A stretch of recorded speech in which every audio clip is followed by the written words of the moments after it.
nós estamos numa época em que nenhum de nós viveu uma pandemia global que tem em todo o mundo, né? E todos estão vivendo essa pandemia. Hoje, a informação que eu tenho é que 1.765.000 pessoas estão infectadas, mais de 108 mil mortes em 185 países. E os países que ainda não registraram casos, né, só para curiosidade, são os países Samoa, Lesoto, Coreia do Norte, Turcomenistão, Tadiquistão, Nauru, Tuvalu, Palau, Micronésia, Tonga, Vanuatu, Comores, Kiribati, Ilhas Marshall e Ilhas Salomão. Países que eu nem sequer conhecia, muitos deles, né? Esse vírus, que não é possível ver a olho nu, ele tem se mostrado em todo o planeta. Nós estamos num contexto em que a morte está sendo observada. Morte que tem recebido uma única causa. Porém, a causa da morte é o pecado, segundo as Escrituras, não o coronavírus.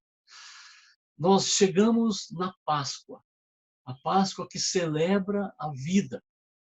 A Páscoa, além de celebrar a vida, ela afirma que a morte perdeu o seu aguilhão. A morte é o salário do pecado, segundo as Escrituras. Mas para quem está em Cristo, para quem recebeu o lavar da alma com o sangue de Jesus, a morte perdeu o seu poder. Porque a Bíblia diz que o aguilhão da morte é o pecado. E na cruz, Jesus matou a morte com a sua morte. Para nós podermos ver e entender essa verdade, nós precisamos ter os nossos olhos abertos. Deixe-me ilustrar aqui. Os problemas oculares, eles podem acontecer em qualquer idade, mas em crianças e durante o envelhecimento é preciso prestar ainda mais atenção. Por exemplo, pode acontecer sinais, né, ou sintomas nas crianças ou nas pessoas que estão já envelhecendo, e esses sinais, esses sintomas mostram para nós algumas condições, de maneira que, se houver algum progresso desses sintomas, as consequências serão bastante graves, como a perda da visão, ou um comprometimento muito grande se não forem diagnosticados, tratados precocemente. Há alguns sintomas de doenças oculares que são comuns, mas devem fazer você procurar o oftalmologista. Vou dar um exemplo aqui, né? É a perda progressiva da visão. Esse sintoma, que pode aparecer na parte central, até mesmo na região periférica, apesar de bastante comum, ele é muito perigoso. Então, uma vez que, por ser uma perda progressiva, a pessoa, normalmente, ela só vai notar o problema quando ela está com problema de falta de visão, quando o caso já está lá bem mais grave. Às vezes, o paciente tem alguma dificuldade no dia a dia, mas não percebe que a causa é a vista. A perda da capacidade de visão, algumas doenças que estão relacionadas à visão, que vão causar o melhor problema à visão, como glaucoma, por exemplo, pode chegar até levar a pessoa a ficar cega, e uma cegueira irreversível. A catarata, por exemplo, também é uma responsável para que alguém perca a visão progressivamente. Mas, nesse caso, a catarata é possível reverter através de cirurgia. Então, com o passar dos anos, com a idade avançando, vão surgindo problemas que afetam a visão, como pessoas que têm diabetes, por exemplo. Elas vão ser afetadas com uma doença chamada retinopatia diabética, que pode levar à perda da visão. Então, perder a visão, se for uma possibilidade para uma pessoa saudável, vai provocar horror. vai provocar temor, né? Como é que pode uma pessoa que está enxergando bem, de repente, não enxergar mais? Então, a pessoa pode até se revoltar contra Deus se isso vier a acontecer na sua vida. Na verdade, o fato de nós não podermos ver a luz no fim do túnel, por exemplo, dessa pandemia que estamos vivendo, nos tem deixado já apreensivos, nervosos, inquietos. Eu gosto muito da música que nós cantamos há pouco, né? Não, não olhe as circunstâncias, não, não, não. O grande perigo para o crente é ele se envolver com este mundo e se afastar de Deus. Sabe o que é pior? É que o sintoma de estar longe de Deus é muito sutil. E desfrutar da graça que Deus nos dá e vai nos dar constantemente, nos dará dia a dia, faz com que nós, com que o crente que deixa de enxergar Deus, ele deixa também de desfrutar dessa graça no dia a dia. Deixa de perceber na palavra dele, na palavra de Deus, que ele está perdendo essa visão, que ele está se afastando de Deus.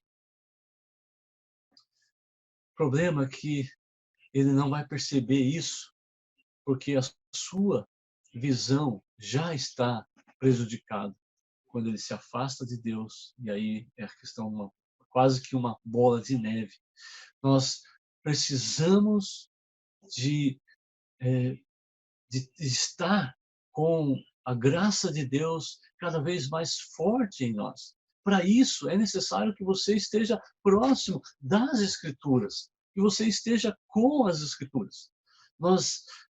Para que você possa pregar o Evangelho, para que você possa viver o Evangelho, para que você possa estar com confiança, uma vida confiante, e pregar com confiança, e desfrutar dessa graça que Deus te dá no dia a dia, você precisa ter esses olhos abertos para que você ande na luz.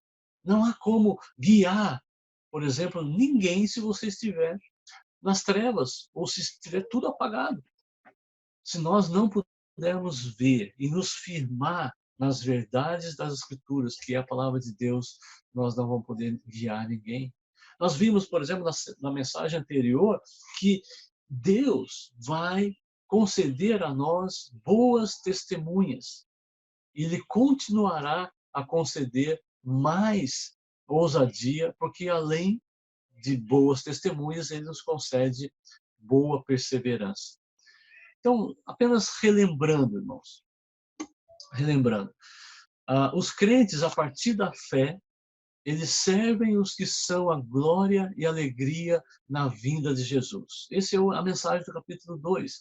Você vai servir as pessoas e você sabe que naquele dia, todas essas pessoas que você está servindo, essas próprias pessoas serão a sua glória e alegria. A pregação do Evangelho, ela não foi vã, segundo o texto que nós vamos meditar nesta manhã, primeira carta aos Tessalonicenses, capítulo 2, versículos 1 e 2. Né? A mensagem, a verdade central desse texto é que a pregação do Evangelho entre os Tessalonicenses não foi vã, não foi inútil, mas ela foi ousada.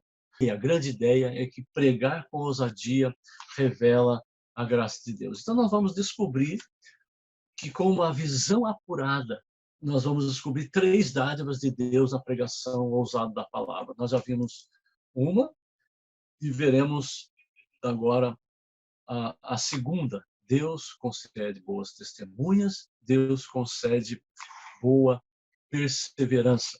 Estaremos trabalhando nessa manhã essa segunda dádiva, segundo presente de Deus. Versículo 2.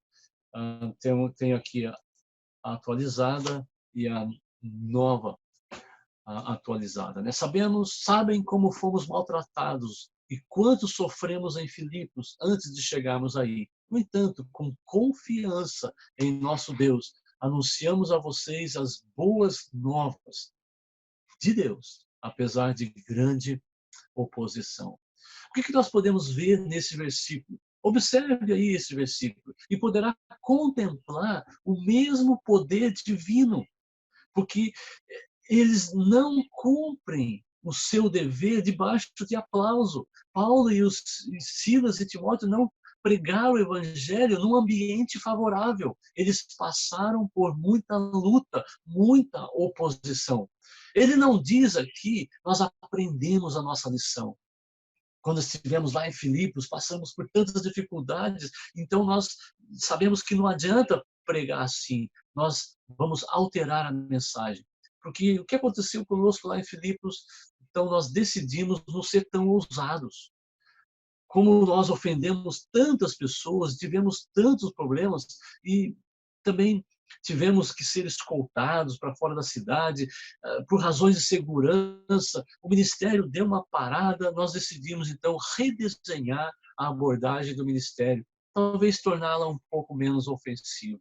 Não foi isso, pelo contrário, permaneceu firme, destemidos, pelo que se mostra na, na, sua, na sua carta, no que ele escreveu.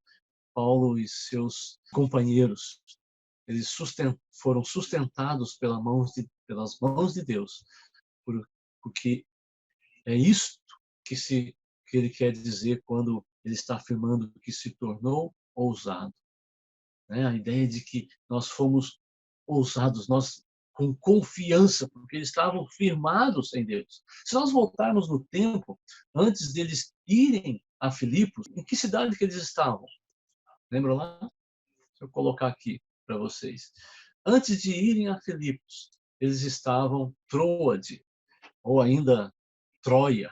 Paulo havia tido uma visão ali nessa cidade, passa a Macedônia e ajuda-nos. Então eles saíram de Troade, foram para Samotrácia. No dia seguinte eles foram para Neápolis e depois foram para Filipos. Ali em Filipos, Paulo e Silas foram maltratados e insultados sem nenhum merecimento. Lá, depois que eles pregaram na beira do rio e Lídia, ela teve o seu coração aberto pelo Senhor, ouviu o evangelho e ela e toda a sua casa foi batizada e ela ainda os constrangeu a se hospedar na casa dela. E outro dia, quando eles estavam indo para o mesmo local de oração, na beira do rio, Paulo repreendeu, né, durante o caminho, ele repreendeu o mau espírito de uma mulher, de uma moça, e esse espírito deixou essa jovem que fazia adivinhações e dava grandes lucros aos seus senhores.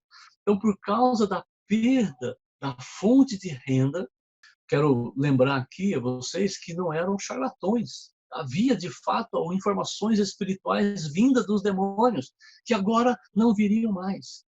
E aqueles homens, então, arrastaram com violência Paulo e Silas à presença dos magistrados. Eles foram acusados de judeus perturbadores e, por isso, tiveram as suas roupas rasgadas, foram açoitados com varas, depois foram presos numa prisão lá embaixo, lá no fundo mesmo, e, portanto, úmida, e tiveram seus pés acorrentados em troncos. Ali, eles cantaram à meia-noite. E após um terremoto, as cadeias foram abertas. Houve muita sabedoria que Deus concedeu a Paulo e Silas para perceber a oportunidade dada por Deus para proclamar o Evangelho.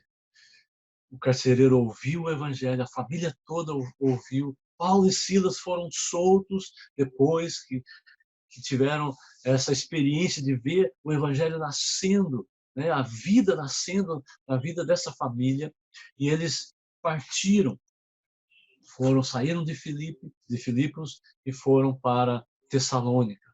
Lá em Tessalônica eles perseveraram na pregação da palavra. Paulo informa para nós de uma forma acertada que foram ousados em Deus, porque não há outra maneira de ser ousado, de obter graça, se não contar com a graça inicial para ser ousado. Observe que, após os insultos né, os maus tratos indevidos e injustos que eles receberam, Deus concede o privilégio de experimentarem um terremoto que os livrou das cadeias. Normalmente, o terremoto causa problema, coloca as pessoas em alerta para não ficar preso, eu tenho que tentar me proteger. Mas, na verdade, o terremoto ali, ou nessa ocasião, soltou todos os presos. Deus concedeu uma família inteira, com corações abertos, com corações e ouvidos abertos para receberem a salvação. E nós podemos observar que toda essa experiência lá em Filipos produziu em Paulo e seus amigos uma perseverança na proclamação que, quando chegaram em Tessalônica, eles não tiveram dúvidas nem por um momento. Então, fazer a obra de Deus, atentando para o que Deus já fez, deve ser uma prática que certamente vai ajudar você a permanecer trabalhando.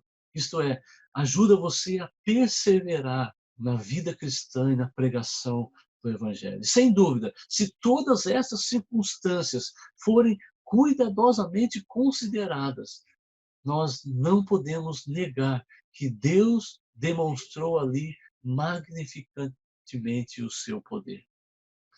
Paulo e Silas, eles expressam confiança no poder de Deus. Olha o texto aqui. Eles escreveram: vocês sabem, né, como fomos maltratados e insultados, né, enquanto sofremos ali em Filipos. No entanto, Deus nos deu a confiança. Com a confiança em nosso Deus, Deus nos deu coragem, estão dizendo. Uma coragem que os levou a repetir com toda a intrepidez a mesma mensagem que eles haviam dado lá em Filipos, eles estavam também entregando aos Tessalonicenses. Eles estavam confiantes no poder de Deus. Pensa comigo, Deus, ele concede audácia, ele concede coragem, porque o poder de Deus está a nosso favor. Quando se tem essa confiança, diante de dificuldades, lutas, o cristão prossegue. Como é que nós chamamos isso? Perseverança. A perseverança só é chamada de perseverança se a coragem, se a audácia, se a confiança for colocada em prática. Eles foram audaciosos, eles foram ousados. É isso o que significa, essencialmente, eles enfrentaram o pecado, eles pregaram o julgamento, pediram arrependimento, colocaram diante deles o Evangelho e colocaram diante deles uma decisão: ou vocês se arrependem dos seus pecados, ou vocês permanecem perdidos. E isso, quando eles pregam essa verdade, seja para quem for, vai produzir violência, oposição, porque muitos, infelizmente, ainda permanecem nos seus pecados. Então é preciso coragem, é preciso essa ousadia, e essa coragem, quando ela é praticada, ela é sinal de perseverança. O que os cristãos fazem é baseado em quem eles são em Cristo Jesus. Por isso que é importante que nós saibamos sempre quem nós somos. Porque nós obedecemos a Deus, não precisamos fazer algo para ganhar algo de Deus. Não, nós obedecemos porque Deus nos amou e Ele nos uniu a si mesmo em Cristo Jesus, através de Cristo Jesus. Nós não estamos unidos a Deus, nem fazemos qualquer coisa de benéfico, porque nós precisamos ganhar de Deus para fazer com que Ele nos ame, para que Deus olhe para nós. Não, nós estamos unidos a Deus, porque Ele nos uniu.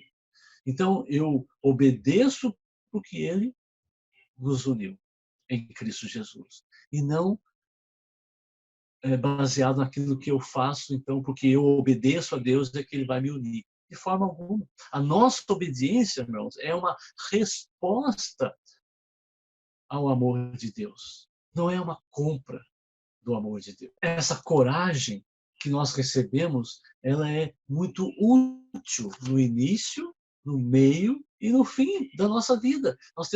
Vamos manter essa coragem, vamos perseverar corajosamente. A coragem, ela precisa persistir. E a coragem, ela recebe desafios maiores. Nós vamos passar por hoje uma situação, amanhã uma situação até pior. E a coragem vai recebendo esses desafios. Se não for o Senhor, certamente nós desistiremos. Então, Deus concede essa boa perseverança. Deixa eu ilustrar mais uma vez para vocês aqui. Derby era um homem muito inquieto com a vida, ele era um vendedor, ele estava cansado de trabalhar como vendedor lá no seu país e resolveu vender tudo o que ele tinha. E ele comprou um sítio no interior lá do Colorado, que é uma foto lá daquele estado, né? Mais ou menos aqui, ó, né? Lá nos Estados Unidos tem esse estado aí do Colorado. Ele foi lá, comprou um terreno para plantar e começou a escavar o terreno. E ele encontrou ali uma pedrinha brilhante. E depois que ele analisou aquela pedra, ele descobriu que era ouro puro. E com muita esperança, então, determinação, ele chamou os amigos, chamou os parentes e falou: olha, vamos fazer um grupo aqui, vamos procurar ouro, porque tem ouro aqui nessa terra que eu comprei. E ele resolveu comprar as outras terras vizinhas também, comprou, o pessoal investiu e adquiriu máquinas, equipamentos pesados, cavou e cavou e cavou, mas não encontrou mais ouro. Os seus parentes, os seus amigos começaram a desanimar, porque o ouro não aparecia. Onde que estava a mina? Todos os membros do grupo, um a um, começou a pedir o dinheiro de volta, e Deb, então, começou aquele grande terreno agora, junto com outros terrenos, todas as máquinas. Ele não pretendia desistir, e ele continuou cavando, mas as suas esperanças foram minguando. E ele também, no fim, acabou desistindo. Vendeu tudo ao primeiro que apareceu ali interessado naquelas terras, que para ele não valia nada. Voltou para a cidade, recomeçou a sua atividade de vendedor, e quando alguém não queria comprar, ele não insistia e logo desistia de vender. Ele era um vendedor de seguros fracassado, um vendedor infeliz. Até que um dia ele leu uma notícia no jornal que chamou a atenção dele. Foi descoberta uma mina de ouro mais valiosa do mundo. Ele leu aquela matéria totalmente interessado, porque tinha a ver com a sua história, e viu que era em Colorado. E o que mais entristeceu é que eram as suas terras, aquelas que ele tinha vendido por uma ninharia. E ele continuou a ler o jornal e viu a declaração do proprietário do terreno. Nós não tivemos muito trabalho para achar a mina principal. Tivemos apenas que cavar 1 metro a mais e pronto. Ao ouvir aquilo, Derby se lamentou profundamente e mandou gravar uma placa que dizia: na vida, tudo depende de se cavar 1 metro a mais.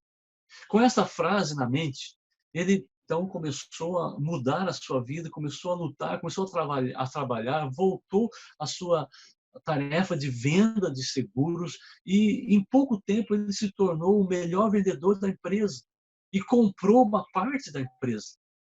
Ele não ouvia mais o não como resposta, ele insistia, persistia e trabalhava com otimismo. Ele cria que na vida tudo dependia de se cavar 1 metro a mais. Não demorou muito, ele comprou a empresa em que ele era funcionário. E mais ainda, ele comprou as empresas concorrentes.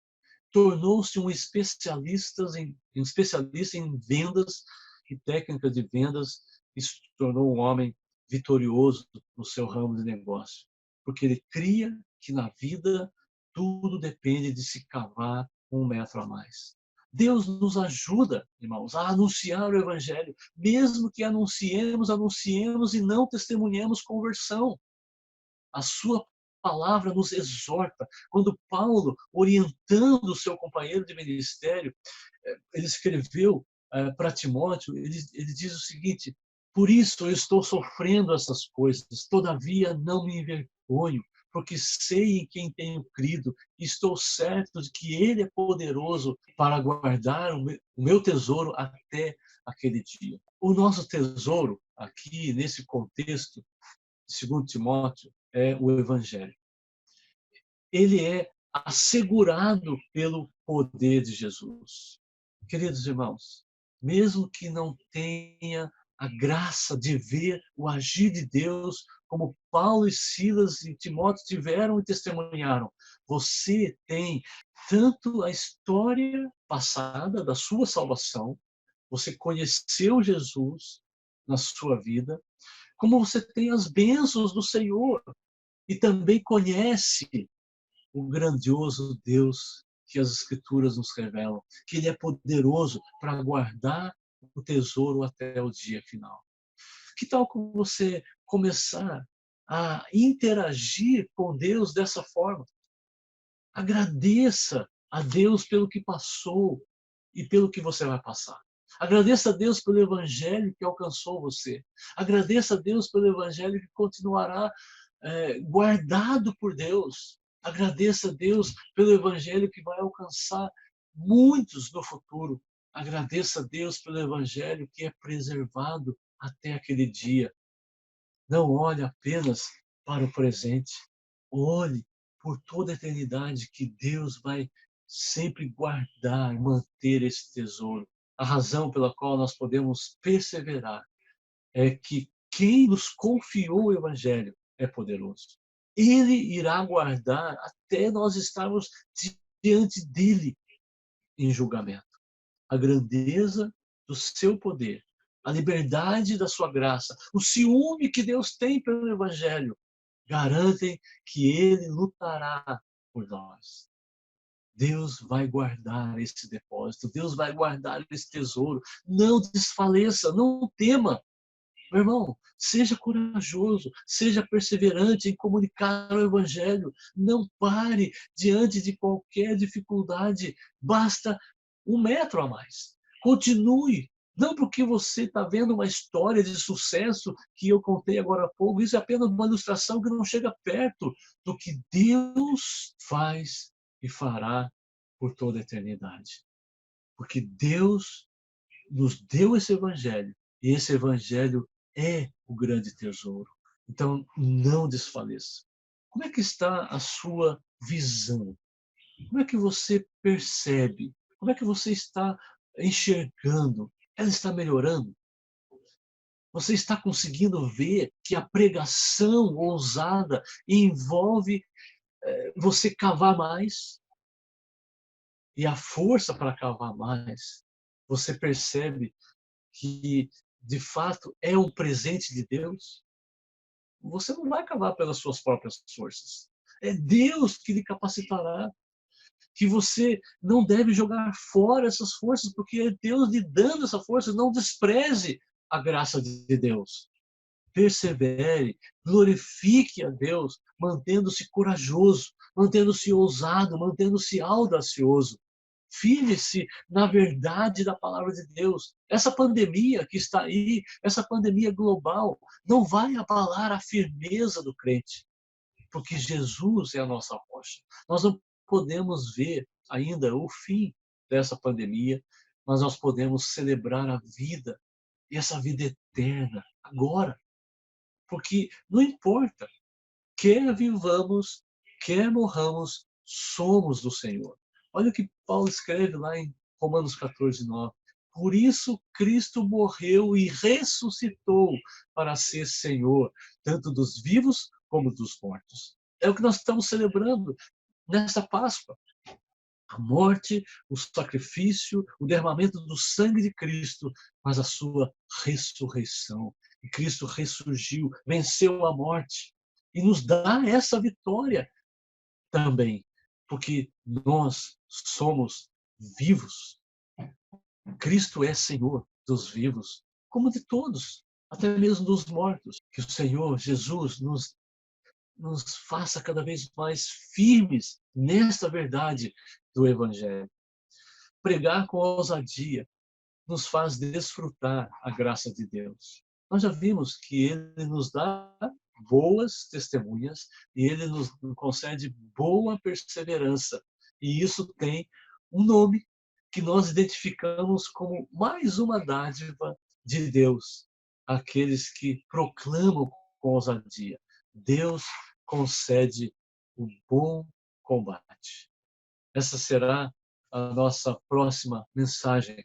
Deus nos dá essa grande dádiva, esse grande presente que é desfrutar desse bom combate. Vamos orar?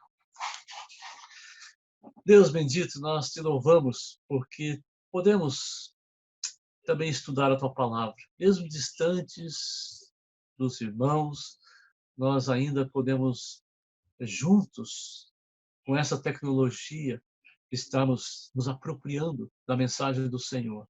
Ó Deus, a despeito de todas essas dificuldades que a distância nos proporciona, às vezes uma falta de atenção, às vezes uma outra coisa nos chama a atenção, mas suplicamos ao Senhor que nos faça compreender o Evangelho do Senhor, que a cada dia, cada um dos teus servos possam entender que nós somos agraciados por Ti com esse tesouro que já faz parte da nossa história, esse tesouro que já está em nossa vida e que ninguém há de tirar, jamais iremos perder e podemos compartilhar, podemos proclamar, podemos dividir, podemos colocar diante dessas outras pessoas que ainda não te conhecem e repartir esse tesouro de maneira que jamais ficaremos sem, mas podemos também ainda espalhar esse tesouro pelo mundo afora.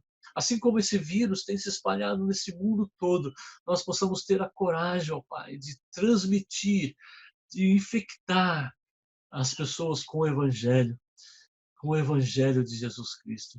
Não uma infecção que traga morte, mas pelo contrário, a vida eterna em Cristo Jesus. Ó Deus, abençoa cada um dos teus filhos, membros da nossa igreja, aqueles que estão ouvindo essa mensagem, que conhecem o Senhor, que conhecem este Evangelho, que já possuem esse tesouro, que todos possam perseverar, manter-se firmes em Cristo Jesus e, diante de qualquer dificuldade, manter-se ousado em pregar o Evangelho. Essa é a nossa oração, no nome do Senhor Jesus, agradecidos. Amém. Eu queria ainda, irmãos, se possível for, cantar com vocês um hino. Alvos mais que a neve. Vamos juntos cantar esta música. Seja bendito o Cordeiro que na cruz por nós padeceu.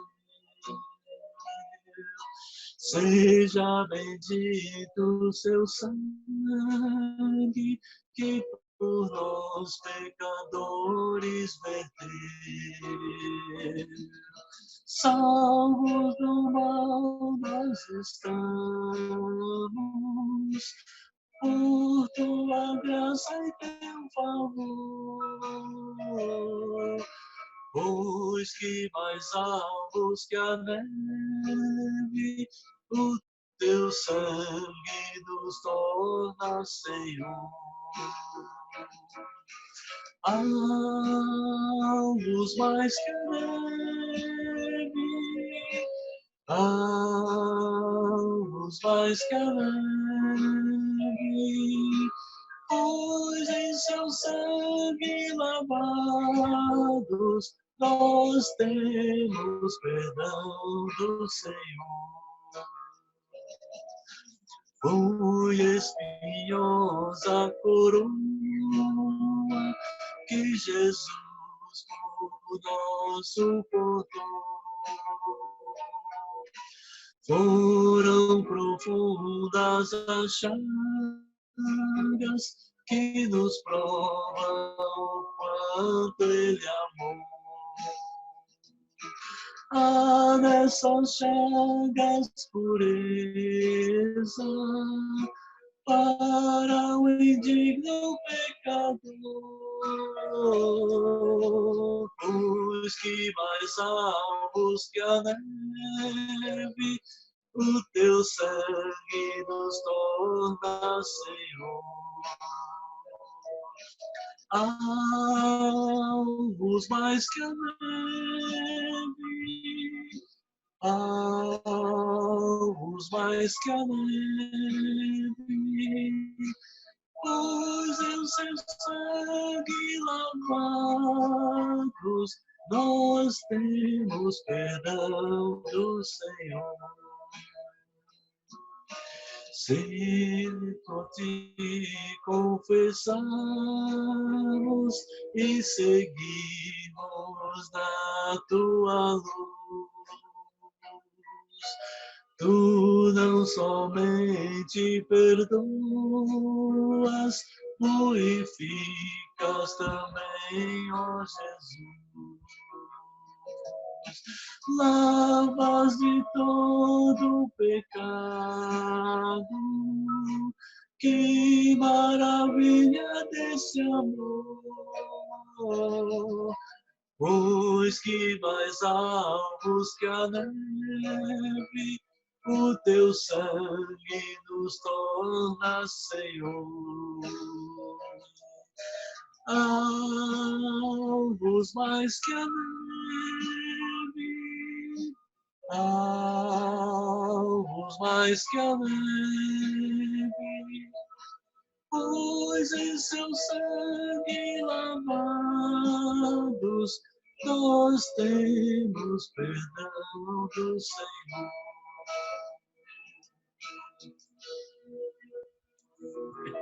Desculpa a voz aí, mas a letra é mais importante.